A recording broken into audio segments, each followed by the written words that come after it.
संपूर्ण राज्याला चिंतेत टाकणारी एक अत्यंत महत्त्वाची बातमी आहे। लातूर जिल्ह्यातील निलंगा तालुक्यात 7 दिवसात 4 शेतकऱ्यांनी आपली जीवनयात्रा संपवली आहे। कृषी दिनाला सुसाईड नोट लिहित शेतकऱ्यांना आपलं जीवन संपवलंय। यावर्षी पावसानं फाट फिरवली, शेतकरी हवालदिल झालाय। अल्पभूधारक शेतकरी आणि त्यातच कोरडवाहू शेतकऱ्यांचे प्रचंड हाल होत आहेत। उसनवार करून शेतकऱ्यांनी बी बियाणं भरलं, खतं आणली, पण पाऊस वेळेत आला नाही। त्यामुळे घेतलेलं कर्ज फेडायचं कसं, कर्ज देणारे सावकार, बँका, गट यांचं कर्ज कसं फेडायचं असा संघर्ष सुरू आहे। जे या संघर्षाला तोंड देऊ शकले नाहीत त्यांनी टोकाचा निर्णय घेतला।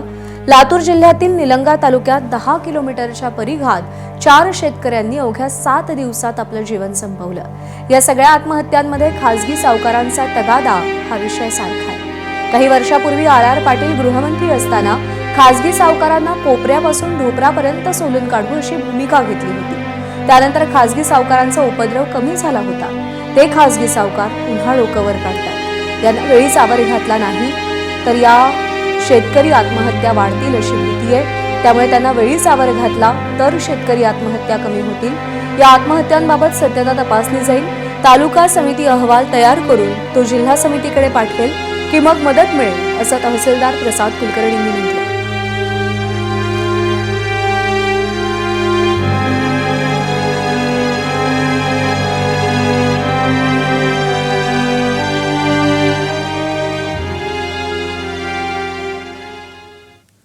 निलंगा तालुक्यातील 48 वर्षीय शेतकरी पंडित रामा पवार यांनी 30 जूनला गळफास घेऊन आत्महत्या केली।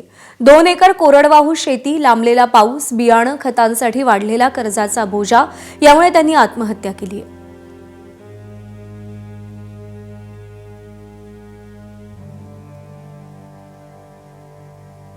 मला 1.5 एकर जमीन आहे आणि माझ्या वडिलांनी कालच आत्महत्या केली आहे। काय कारण? कर्जामुळे बँकेचं पण कर्ज आहे आणि वैयक्तिक गावातलं पण कर्ज केले होते।